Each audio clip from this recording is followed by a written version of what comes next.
journal vous est offert par le FPI, Fonds des promotions de l'industrie, votre partenaire privilégié pour la réussite de vos projets.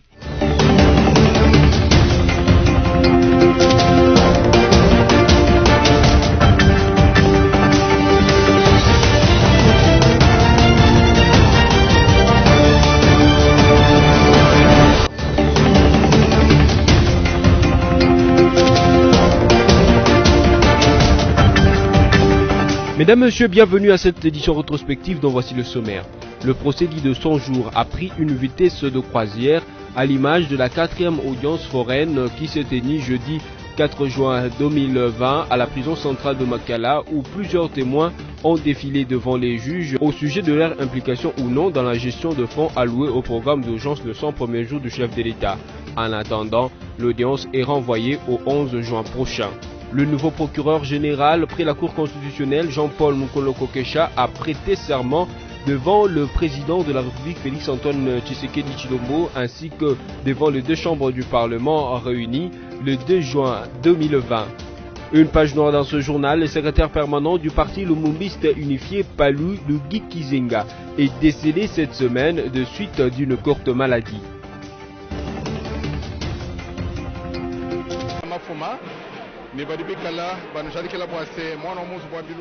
Il était 11h20 à Kinshasa lorsque le chef de l'État Félix-Antoine Tshisekedi Tshilombo a fait son entrée au Palais du Peuple ce mardi 2 juin 2020 devant les deux chambres du Parlement réunies en congrès et leurs membres. Raison de sa présence parlementaire, assisté à la prestation des serments du procureur général près la Cour constitutionnelle Jean-Paul Mukolo Kokesha.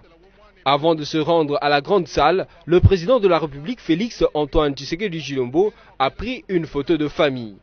Dans la salle de plénière de l'Assemblée nationale, plusieurs personnalités de la République démocratique du Congo prennent part à la cérémonie conformément aux articles 10 et 16 de la loi organique numéro 13/026 du 15 octobre 2013 portant organisation et fonctionnement de la Cour constitutionnelle.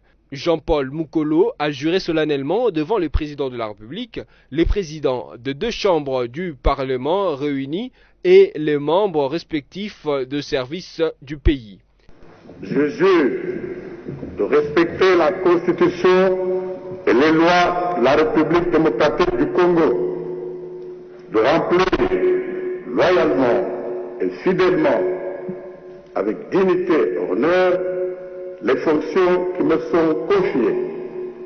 Je prends acte de votre prestation de serment en qualité de procureur général près la Cour constitutionnelle. Mes très sincères félicitations.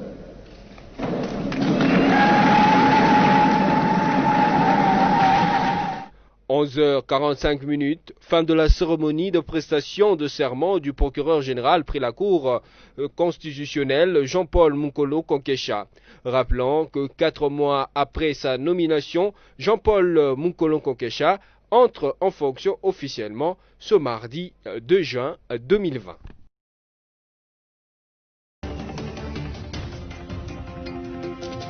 Le gouvernement Ilonkamba annonce avoir décentralisé le dépistage massif de la Covid-19 pour stopper la chaîne de contamination de cette épidémie dans toutes les provinces de la République démocratique du Congo. Cette cérémonie a eu lieu au grand laboratoire de Lubumbashi en présence de tous les membres du gouvernement provincial conduit par le gouverneur de la province Jacques Kabula Katoué.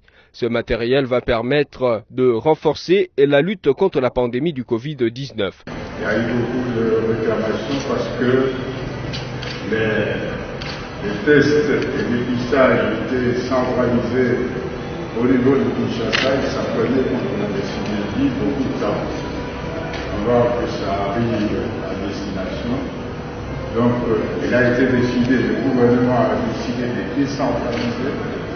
Et on fera la même chose pour toutes les provinces aujourd'hui touchées par la pandémie. Le Premier ministre Sylvestre Ilunga Ilunkamba a également visité l'hôpital du Cinquantenaire en cours d'achèvement et qui sera opérationnel d'ici peu.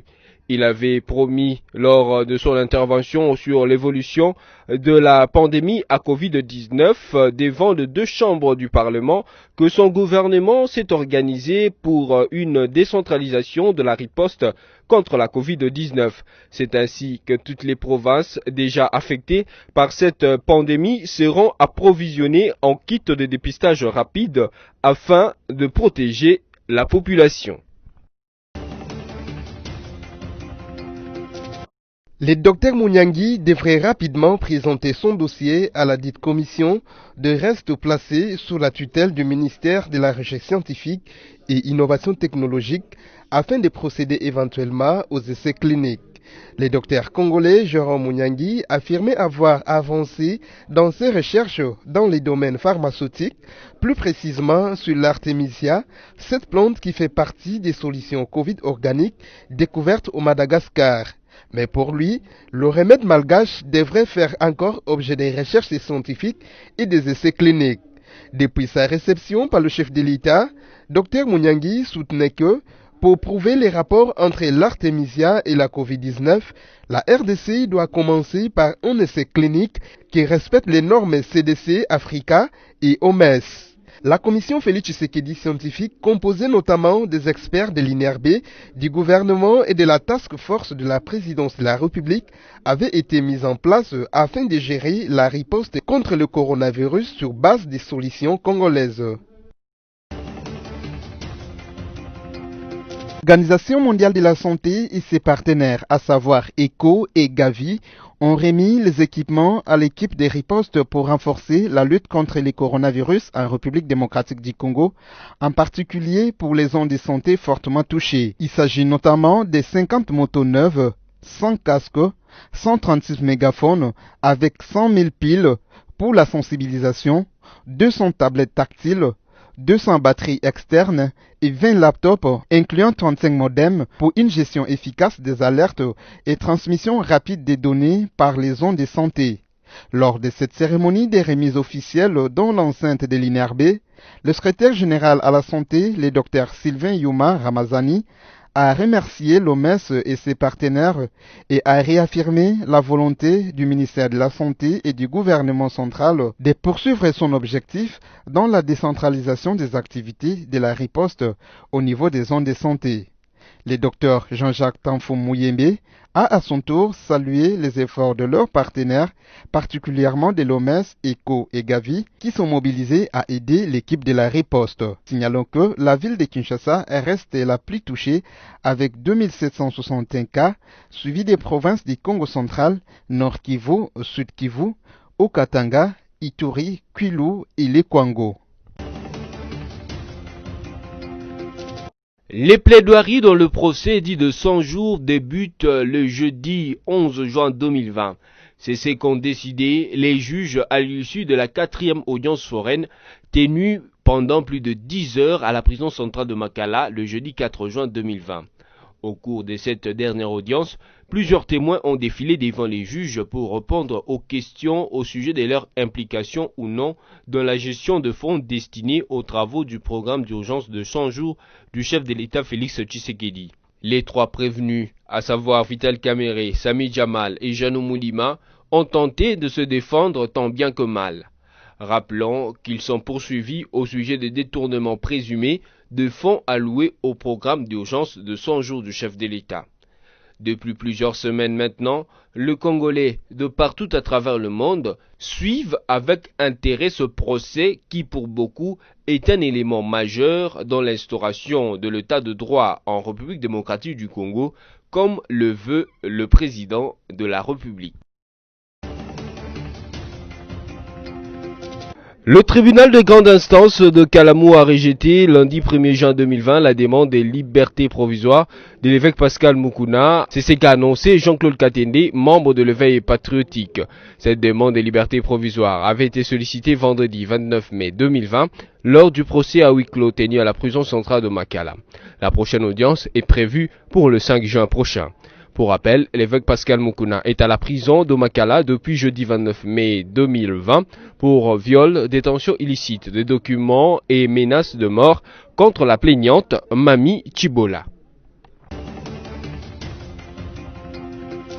Préoccupé par les violences perpétrées dans les territoires de Djougou et Mahagi et dans la province de l'Ituri, la Cour pénale internationale a, à travers une déclaration du 4 juin 2020, rappelé l'ouverture depuis 2004 d'une enquête en République démocratique du Congo pour la surveillance de la situation sur toute l'étendue de ces territoires, rappelant ainsi à tous les groupes armés et partis de cesser sans délai toutes les attaques, notamment contre la population civile, et à s'abstenir de toute violence criminelle, contraire au statut de Rome instituant la Cour pénale internationale. Fatou Bensouda, procureur général de la CPI, a indiqué dans la dite déclaration que ces tueries pourraient constituer de crimes qui relèvent de la compétence de la CPI. En outre, une commission de son bureau sera déployée en RDC dès que les conditions liées à la Covid-19 le permettront, avant d'encourager les autorités congolaises à intensifier leurs efforts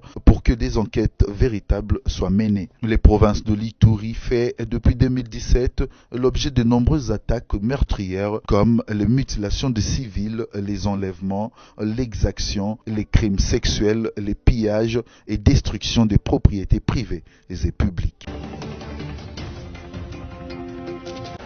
Chers compatriotes, l'humanité tout entière célèbre le 5 juin de chaque année la Journée internationale de l'environnement, journée consacrée à la promotion de la sensibilisation et de l'action en faveur de l'environnement à l'échelle mondiale. Le thème retenu cette année est la biodiversité, thème qui nous interpelle tous, décideurs, société civile, partenaires techniques et financiers et la population dans son ensemble. C'est un appel à l'action pour lutter contre la perte accélérée d'espèces et la dégradation du monde naturel. 1 million d'espèces végétales et animales sont menacées d'extinction à travers le monde, en grande partie à cause des activités humaines. Cette journée nous invite à repenser la manière dont les systèmes économiques ont évolué et l'impact qu'ils ont sur notre environnement. Je saisis cette occasion pour saluer la vision de son Excellence M. Félix Antoine Tshisekedi Tshilombo, président de la République, chef de l'État, qui a fait de la protection de l'environnement et de la préservation de notre biodiversité le moteur du développement national.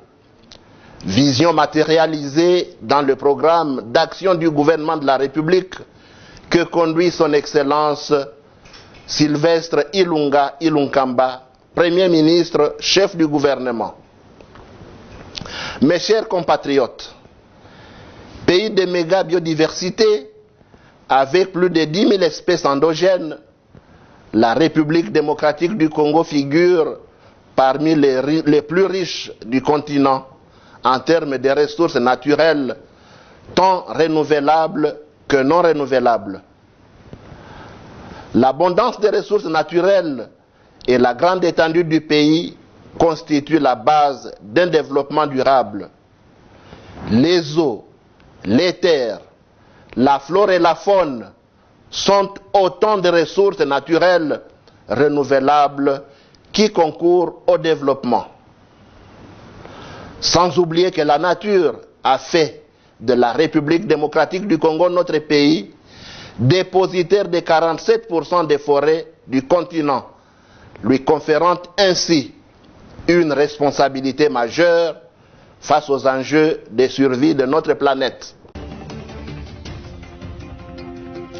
Une conférence des présidents qui s'est tenue mardi 2 juin 2020 au Palais du Peuple a levé l'option de mettre incessamment en place un calendrier pour l'élection du premier vice-président de la Chambre basse afin de combler la vacance laissée par Jean-Marc Kaboun. D'après les rapporteurs, le président du groupe parlementaire des Caches a pris part à cette réunion. Ces postes devraient revenir à l'Union pour la démocratie et le progrès social, principale formation politique du CAC cap pour les changements cash. Le secrétaire général de l'UDPS, Augustin Kabouya, aurait menacé d'exclusion du parti tout député élu sur la liste de l'UDPS de concourir à ses fauteuils. Il avait encouragé Jean-Marc Abound à saisir les instances judiciaires pour entrer dans ce droit. Cette position prise par Augustin Kabouya n'a pas fait l'unanimité au sein du parti présidentiel. Le directoire de l'UDPS, seule instance légale reconnue par le ministère de l'Intérieur pour engager le parti jusqu'à l'organisation du congrès, a pris acte de la déchéance de Jean-Marc Abound. Le dit directoire a instruit le groupe parlementaire UDPS et alliés de désigner un candidat pour remplacer Jean-Marc Abound en tenant compte de la probité et de la compétence. Le groupe parlementaire UDPS avait décidé de se concerter avec le président de la République, autorité morale du parti, avant d'élever une option. Le secrétaire permanent du parti lumumbiste unifié, Palou, Lugi Gizenga, fils aîné de l'ancien Premier ministre Antoine Gizenga, est décédé dans la nuit du lundi 1er à mardi 2 juin 2020 à la clinique Ngaliema suite à une courte maladie. Les causes de sa mort ne sont pas encore révélées. Fils biologique de l'ex-Premier ministre feu le patriarche Antoine Gizenga, Lugi Gizenga a été l'aîné de 3 fils, dont Lumumba Gizenga et Dorothée Gizenga. Il était originaire de Gungu, dans l'ex-Bandundu, aujourd'hui les Kwilu, en République démocratique du Congo. Lugi Gizenga a succédé à son père Antoine Gizenga à la tête du Palou. Il avait la charge d'organiser le congrès électif du parti. C'est le 4 juin 1971 à Ewabora, au sud Kivu, sous l'emprise du régime dictatorial de la Deuxième République, qu'est né de l'union de Laurent Désiré Kabila et de Sifa Mahania dans le mont Wimbidira à 2 jumeaux au destin patriotique radieux, filles et garçons, à savoir Jeannette Kabila Kyungu et Joseph Kabila Kabonge, au milieu d'une résistance farouche opposée à l'usurpation de l'indépendance et du pouvoir du peuple, confisqué par une frange des nationalistes qui continuait à opérer sur une vaste étendue comprise entre les territoires de Fizi et celui de Moba dans le Tanganyika.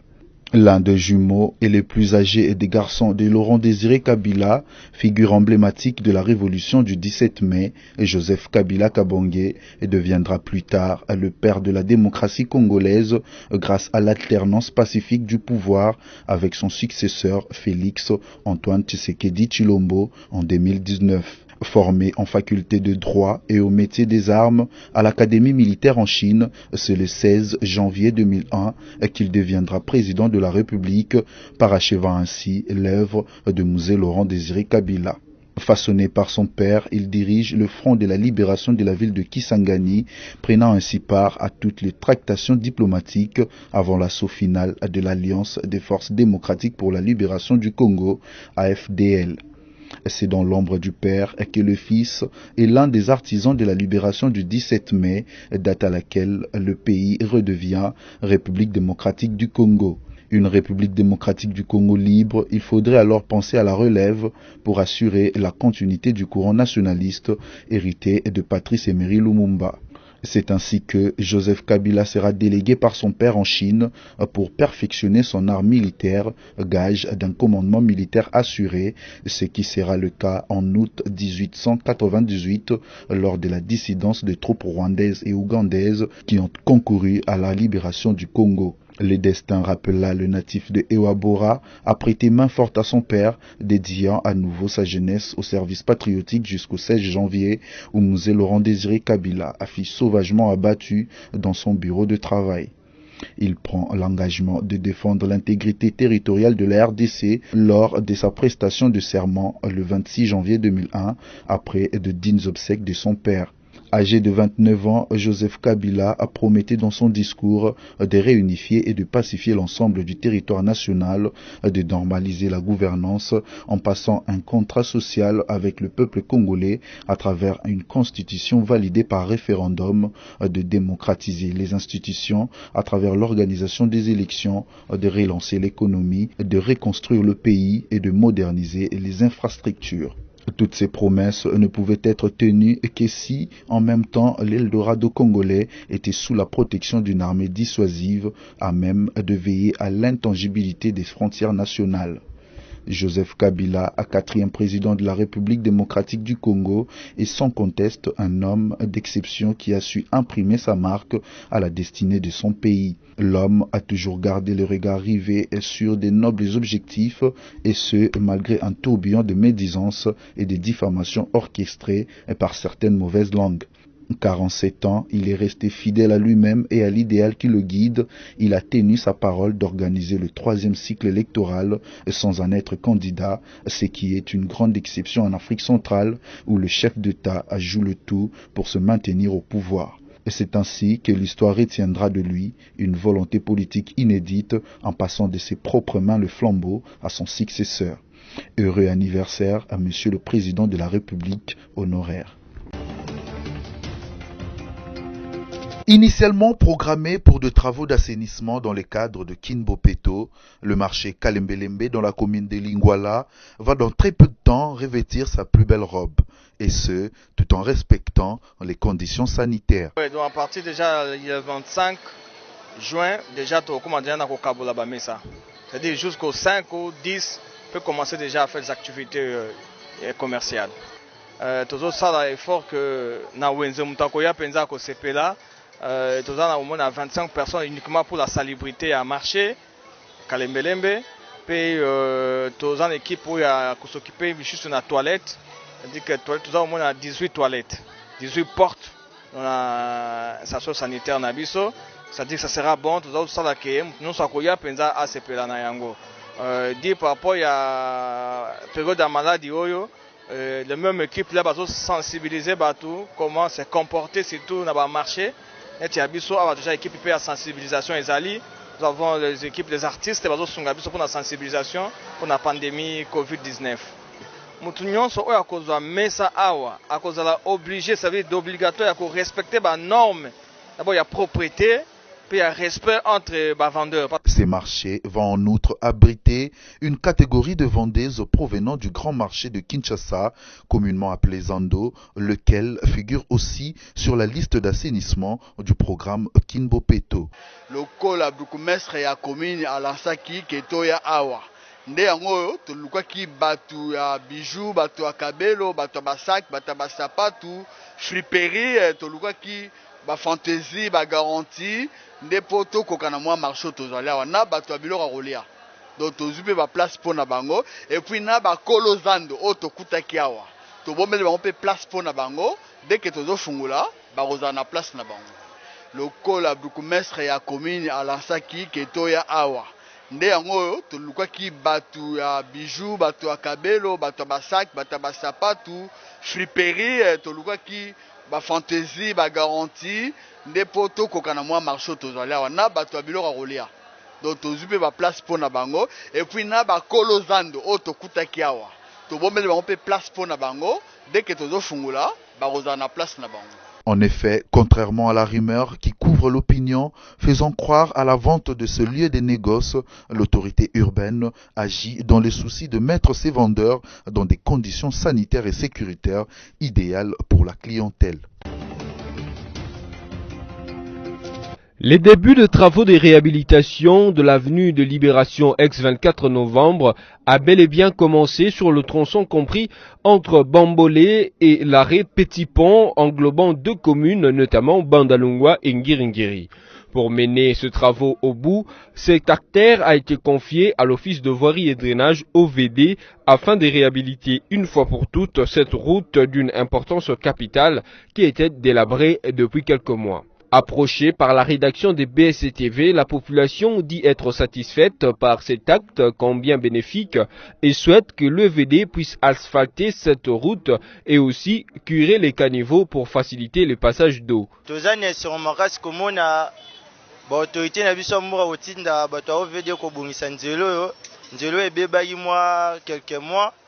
Mais tout le monde bon rebondissant nzelo et bano créer ba embouteillage mi tout que belé bano kufa na nzelo mais to sepel ko mona ba on rezo solution pour na nzelo nzele bokanaki ba embouteillage ezalaki ebele na nzela mais toye komona ba konsiamboka batindeli biso basi ya OVD baye babongisi tikaleka sikoyo kaliki ba bongisa balongola basalite oyo tikali na carnivore po baya kochele biso bata nzele zonga nango normal salema kitoko penza kitoko makasi nende toyo mutala ndenge bazosala yango bazako kunda mabulo ezalaki awo ya bakasi ezalaki na babuyete makasi awo mais sikoyo ça va. D'autres par contre souhaitent que la population ne jette plus les immondices dans les caniveaux. Bon musala ezosalema c'est très bien mais pour ngai ba constat ngai namonaka esepelisa ngai te. Pourquoi? Omoni l'État azo pesa misolo na ebele po abongisela biso nzela. Mais je regrette un comportement ba congolais. Nous sommes les Congolais. Ce pays c'est notre patrimoine. Mais je regrette infiniment omoni un Congolais tala niveau ka niveau ezali. Tala situation oyo charge oyo. Eza mundela ko bakela biso te. Biso mo tozozwa les immondices nanda kuna biso tozobwaka isika oyo. Tango mbule ezoleka mama puisque bozala quitté. Oromona mutu azozwa sac à poubelle azobwaka na nzela. Mais tango ezobeba boyi. Nous sommes là, l'État salela biso. Mais l'État est en train de gaspiller de l'argent. Il faut tout bomber iloko biso tozalina. Il se doit rappeler que la rédaction des BSC-TV était sur ces lieux le mois dernier pour montrer à quel point cet acteur était devenu délabré.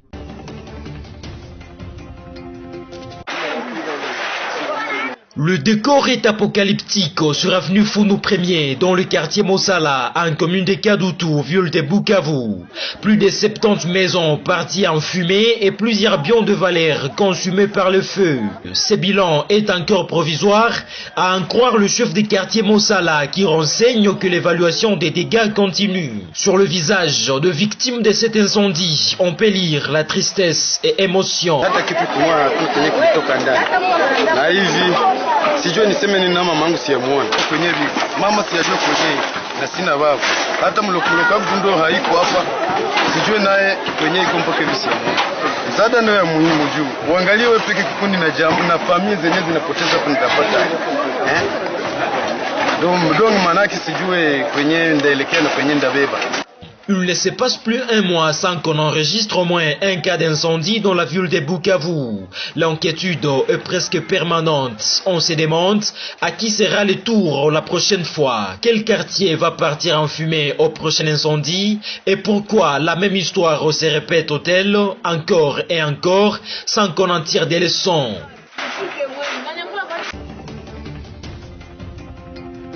Un groupe de notables réunis au sein du Barza intercommunautaire de cette province est descendu dernièrement dans la ville de Goma pour se rendre compte des travaux, des réfections et des modernisations des routes effectuées par la Société congolaise de construction SOCOC. Ces travaux s'inscrivent dans le cadre du programme des 100 jours du chef de l'État. La SOCOC avait en effet été chargée des réhabilitations de 12,52 km des routes dans la ville de Goma et 20 autres à Bukavu. Les notables du Nord Kivu ont sillonné des avenues telles que l'axe UNICEF Cour d'appel, celui compris entre les ronds-points des banques et celui de la justice. Ils ont également visité le chantier de la route de Birere et l'ouvrage déjà praticable de la direction provinciale de la Régie des eaux. Leur visite s'est terminée sur l'entrée de l'avenue Président Mouzé Kabila à Imbi. De cette tournée, les notables du Nord Kivu ont constaté avec satisfaction la bonne évolution de tous ces travaux. À ce jour, en effet, 7,9 km sont déjà réalisés ou sont en cours d'exécution sur les 12,52 km prévus, soit un taux d'exécution de 58,2%. À Bukavu, la SECOC a déjà réalisé ou est en train de réaliser 13 km sur les 20 prévus. Dans un mémorandum adressé au président de la République à travers le vice-gouverneur Marie Kaambo, les notables du Barza intercommunautaire du Nord Kivu, par la voix de leur président Alex Bauma Balingene, sollicitent la libération des Makabuza et estiment qu'au stade actuel des travaux, il n'est pas logique de continuer à le détenir. Au stade actuel, il n'est pas logique et loisible d'arrêter les notables Makabuza, Ngoga, Rutsabana, Modeste et de les maintenir en détention à la prison centrale de Makala à Kinshasa. Les Baraza Lawazé considèrent que détenir le précité à la prison centrale de Makala est de nature à freiner l'élan de l'exécution de travaux de réhabilitation et modernisation de la voirie de Goma et de Bukavu et ainsi contribuer à freiner le développement des deux provinces. Au gouvernement et aux institutions compétentes de la République démocratique du Congo. Premier tiré, la mise en liberté provisoire du notable Makabuza, Ngoga, Rutsabana, Modeste, au vu du niveau d'exécution de travaux, surtout que sa fuite n'est pas à craindre. À noter enfin que, lors d'une récente visite des travaux routiers dans la ville de Goma, le gouverneur Karlin Zanzuka Sivita avait félicité et encouragé la SOCOC pour la qualité de ses travaux et la célérité dans leur exécution. Place à présent au rappel de principaux titres. Le procès dit de 100 jours a pris une vitesse de croisière à l'image de la 4e audience foraine qui se tenait jeudi 4 juin 2020 à la prison centrale de Makala où plusieurs témoins ont défilé devant les juges au sujet de leur implication ou non dans la gestion de fonds alloués au programme d'urgence de 100 premiers jours du chef de l'État. En attendant, l'audience est renvoyée au 11 juin prochain. Le nouveau procureur général près la Cour constitutionnelle, Jean-Paul Mukolo-Kokesha, a prêté serment devant le président de la République Félix-Antoine Tshisekedi Tshilombo ainsi que devant les deux chambres du Parlement réunies le 2 juin 2020. Une page noire dans ce journal, le secrétaire permanent du parti lumumbiste unifié Palu Lugi Kizenga est décédé cette semaine de suite d'une courte maladie. Cette édition rétrospective est terminée, merci à vous de nous avoir suivis, surtout restez sur BSC TV.